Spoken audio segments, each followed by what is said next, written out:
continue sur la partie modélisation multiphysique de la Tamiya. Il s'agit de la partie numéro 2. Alors l'intérêt de la modélisation multiphysique, c'est évidemment de vérifier des paramètres a priori de la voiture selon des solutions retenues ou selon des solutions qu'on envisage, des solutions technologiques qu'on envisage de changer. Pour exemple, on pourrait très bien se dire, bah voilà, je vais changer la taille des pneus, par exemple. Auquel cas, si je change la taille des pneus, forcément le diamètre va changer. Et le fait de changer ces pneus, je vais pouvoir intervenir sur mon modèle multiphysique, alors pas n'importe où bien évidemment, mais sur le transmetteur. On comprend bien qu'ici on va jouer sans doute sur la transmission, enfin la modification, translation, rotation pardon, vers translation. Donc il faudrait sans doute revenir toucher le ratio ici pour voir un peu comment se comporte en vitesse par exemple ou en accélération le véhicule. Alors, on pourrait également éventuellement se dire bah voilà je change l'accumulateur qui est là parce que j'en ai trouvé un qui est un petit peu meilleur et il semble être un peu plus performant. Alors peut-être que sa résistance interne justement, la résistance électrique qui elle ici ne fait que finalement dissiper de la chaleur, de l'énergie sous forme de chaleur. Peut-être que cette résistance là est un petit peu meilleure, et auquel cas on voudrait avoir, avant de l'acheter par exemple, cette nouvelle batterie, on voudrait avoir les performances du véhicule. Et enfin un dernier cas pour finir cette illustration, on comprend bien que ce modèle n'est pas évidemment très réaliste, parce que on sait tous, pour avoir fait du vélo, que plus on avance vite, plus c'est difficile. Si je double ma vitesse, je ne double pas mon effort, mais bien plus que ça.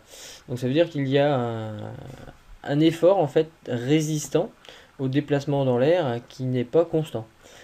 Déjà au moins qu'il soit proportionnel à la vitesse, ça serait bien. Donc on pourrait venir ici modifier simplement l'effort de façon à ce que cet effort résistant qui s'oppose au déplacement de la vitesse soit au moins proportionnel. Et puis quand on connaît un petit peu mieux les phénomènes aérodynamiques, on sait que il n'y a pas un lien de proportionnalité directe, il y a des exposants en fait, des coefficients à rajouter sur cet effort qui freine le véhicule en translation. Alors ici, nous n'avons parlé que de vitesse, accélération. On pourrait très aisément obtenir le déplacement. Mais évidemment, comme vous avez un modèle multiphysique ici qui est assez complet quand même, on peut vraiment tout avoir. C'est-à-dire que si on décide d'avoir l'intensité du courant ici, on peut l'avoir. Si vous voulez la différence de potentiel ici, vous pourrez l'avoir. Vous voulez la vitesse de rotation ou le couple à cet endroit-là, on peut aussi. Pareil ici, vous voulez les vitesses de translation. Vous voulez une grandeur physique mesurable, vous l'aurez très aisément. Voilà, donc maintenant ce que je vous propose, c'est qu'on va aller chercher ce modèle de la voiture, modèle multiphysique de la voiture, et puis l'ouvrir avec le logiciel OpenModelica. Donc on va passer sur OpenModelica. Alors me concernant, en fait, l'icône c'est celui-ci, OpenModelica, connexion. Alors ça peut être un autre icône qui porte le nom de OMEdit, peu importe. On l'ouvre et puis on va regarder comment importer le modèle. Alors voilà, donc OpenModelica est ouvert, je double-clique ici pour agrandir. Et puis je vais aller chercher le modèle. Donc on va faire fichier ouvrir. Alors moi je viens de le télécharger, donc il est dans mon espace de téléchargement. Je vais le chercher ici. Je fais ouvrir. Et rien n'apparaît. Alors rien n'apparaît, c'est normal parce qu'en fait il est juste ici, dans la partie bibliothèque. On double-clique dessus et maintenant le modèle va s'ouvrir. Voilà, donc le modèle est ouvert, donc on peut zoomer quand même un petit peu pour voir un peu plus clair. Voilà à quoi ressemble le modèle. Alors évidemment le modèle est déjà paramétré, donc pour paramétrer on double-clique dedans. Par exemple si je viens de cliquer sur le générateur de tension, l'accumulateur qui est en place c'est un accumulateur de 7,5 volts, donc je le paramètre de 7,5 volts, donc je le paramètre à 7,5 volts. Voilà, la résistance, là c'est pas indiqué, mais on peut expérimenter pour la déterminer. Pareil pour le moteur, pour les inerties c'est plus compliqué. Le ratio c'est des règles cinématiques tout simplement. Pardon, ici, règles cinématiques. Ici c'est avec les lois d'entrée-sortie des mécanismes, on trouve également le ratio. La masse ne pose pas de problème. Voilà. Et donc ici, il y a un capteur qui a été rajouté pour avoir la vitesse. Voilà, donc on va lancer l'exécution du modèle pour ces paramètres. Donc on va ici dans Simulation Setup.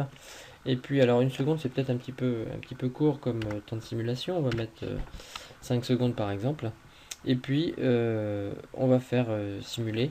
Alors, le choix du modeler, hein, tout simplement du solver, pardon, d'équation.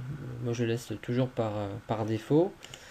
Et puis, ici, ben, la simulation commence. Et puis, on va regarder ce que ça donne. Donc voilà, la simulation est terminée. Alors, il nous donne toujours un rapport, en fait, hein, de simulation avec la compilation. Il peut y avoir des erreurs hein, en rouge. Elles sont en général pas gênantes. Et puis ici vous avez des messages tout simplement d'erreurs qui peut arriver aussi sur la compilation, mais en général ça fonctionne. Alors par contre, ce que vous n'avez peut-être pas vu, c'est qu'on est passé d'un onglet modélisation ici à un onglet tracé. Alors le tracé il est vierge, d'office il est vierge. Par contre ici sur votre droite, vous avez tous les éléments que l'on retrouve dans notre modèle. Donc l'effort par exemple, ici, je le retrouve ici, c'est l'effort. Ensuite, la résistance batterie, la résistance interne, la roue, etc. Je retrouve ça évidemment ici. Résistance batterie, résistance interne, la roue ici. Enfin bref, vous avez compris, je retrouve la totalité. Alors, ce qui m'intéresse dans un premier temps, c'est d'aller chercher la vitesse. Donc en fait, je vais aller chercher le capteur vitesse qu'on a positionné. Ici, je développe avec le petit plus. Et puis je vais cliquer sur V. Alors, petite astuce, si on développe la totalité, bah, vous vous retrouvez avec une quantité extraordinaire de paramètres. D'accord. Ça devient compliqué de trouver la grandeur physique que l'on cherche. Alors ce que je fais moi, c'est tout simplement je me déplace ici pour voir les unités. Dans ce cas-là, ça donne quand même une bonne idée. Donc c'est en mètres par seconde, effectivement, ça c'est bien la vitesse. Voilà. Alors on va réduire tout ça, puisque ça fait quand même beaucoup de choses. Voilà. Donc la vitesse, elle a manifestement cette allure-là. Alors ensuite, si par exemple je veux connaître l'intensité qui circule tout simplement dans le circuit électrique, et ben je vais me placer sur un des éléments, parce qu'on sait très bien qu'en électricité, l'intensité, étant donné que les éléments sont en série, l'intensité parcourt tous les composants. Donc je peux me mettre par exemple sur la résistance batterie ici, et ici j'ai I. Alors je m'assure bien que I c'est en ampères, c'est bien ça. Voilà, donc là j'ai l'intensité effectivement pendant la phase de démarrage, donc avec une pointe d'intensité, hein, donc attention, hein, R batterie mais I, ça veut dire que je regarde l'intensité, ben, j'atteins les presque 23 ampères quand même pendant la phase de démarrage, et ensuite ça décroît. Alors, on pourrait se poser la question, comment je fais pour connaître la différence de potentiel, par exemple ici en sortie de ma batterie. Et comment aussi tous ces éléments-là ont pu être mis en place. Alors, en fait, tout a été créé à partir de l'arbre de la bibliothèque qui est sur votre gauche. Donc je développe ici, et tous les éléments électriques ont été pris dans la partie électricale, analogue électricale, et puis bah, vous avez les éléments basiques, vous avez, hop là, voilà, donc tous les éléments basiques, hein, les résistors sont là, hein, qu'on retrouve ici, la terre, ground, hein, qu'on retrouve là, etc. Et pareil pour la partie mécanique, tout a été trouvé hein, dans la partie, ah, pardon, c'est pas là, si c'est là, pardon, dans la partie soit rotationnelle pour tout ce qui est en rotation, ou dans la partie translationnelle pour tout ce qui est en translation. Alors on va mettre un capteur de tension tout simplement. entre ici, ce fil-là et ce fil-là, pour connaître la tension de sortie de batterie. Alors, je vais donc aller dans Electrical, évidemment, vu que c'est un appareil de mesure pour des grandeurs physiques électriques. Donc, analogue. Ici, vous avez les sensors, donc les capteurs, on va dire, de l'instrumentation. Ici, vous avez un capteur de potentiel, donc c'est pas un potentiel qu'on veut, hein. Un potentiel, c'est juste le potentiel sur le fil. C'est un capteur de tension ou plutôt de différence de potentiel. Voilà, donc je le pose. Alors, pour l'instant, il est un peu grand. On va pouvoir le réduire. Voilà, je le réduis. Et je vais venir le connecter entre ici et là, par exemple, et ici et là. Alors, il y a moyen de déplacer après les fils. Ou ici. Voilà. Bon, il est un peu capricieux. Alors maintenant, Shift, en fait, on arrive à voilà, le mettre comme on veut. Et puis, donc ici, on va le renommer, hein, ce capteur. Alors là, je peux pas. Je peux pas parce que quand je double-clique, en fait, là je viens de faire un clic droit, pardon. Quand je double-clique, je vais sur les paramètres. Or, c'est les attributs qui m'intéressent. Et je vais mettre tension batterie. Voilà, ok. Et on va, par contre, resimuler le modèle. Pour 5 secondes aussi. C'est reparti.